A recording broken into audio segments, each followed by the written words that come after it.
Human బాడీకి చాలా nutrients కావాలి. Yes. ఇంకోటి ఏంటంటే వాటికి ప్రతిదానికి బయో అవైలబిలిటీ ఉంటుంది. 100 గ్రాములు కనిపించే ప్రోటీన్ మీ లోపలికి వెళ్ళాక ఎంత అబ్జార్బ్ నిజంగా బాడీ తీసుకుంటది అనేది ప్రతిదానికి డిఫరెంట్ గా ఉంటుంది. ప్రతి బాడీకి కూడా డిఫరెంట్ ఉంటుంది. సో వీటన్నిటిని క్యారీ చేయించడం కోసం మన వాళ్ళు ఏం చేశారంటే ఒక సిస్టమ్ నీట్ గా డిజైన్ చేశారు. ఎలాంటి ఫుడ్స్ తీసుకోవాలి, దేంతో దేన్ని కలిపి తినాలి, ఎప్పుడు తినాలి, ఏ సీజన్ లో తినాలి. There is a very clean agenda.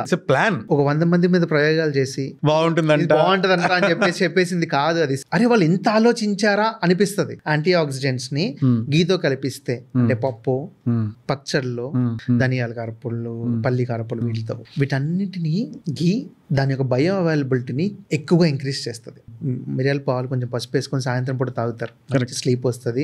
Heavy anti oxidants 2000% increase చేస్తుంది కర్కుమిన్ లెవెల్స్ ని. అది 20% ఇంక్రీజ్ చేస్తుందా? 2000% బయో అవైలబిలిటీ చేస్తుంది. అంటే సార్ మీరు చెప్పేదాని ప్రకారంగా పాత రెసిపీస్ అన్ని కూడా తాళపత్ర గ్రంథాల్లో రాసి పెట్టలేము సార్. ఇప్పుడు రాయబోతే ప్రాబ్లం అవుతుంది, ఎందుకంటే వీఆర్ లూజింగ్ ఇట్. అమ్మమ్మల తాతయ్యలు ఎన్నాళ్ళు ఉంటారు సార్? 5-10 సంవత్సరాలే ఉంది అదృష్టం. 5-10 సంవత్సరాలు వీలైనంత నేర్చుకోండి, ప్రిజర్వ్ చేసుకోండి అని. లేకపోతే నెక్స్ట్ జనరేషన్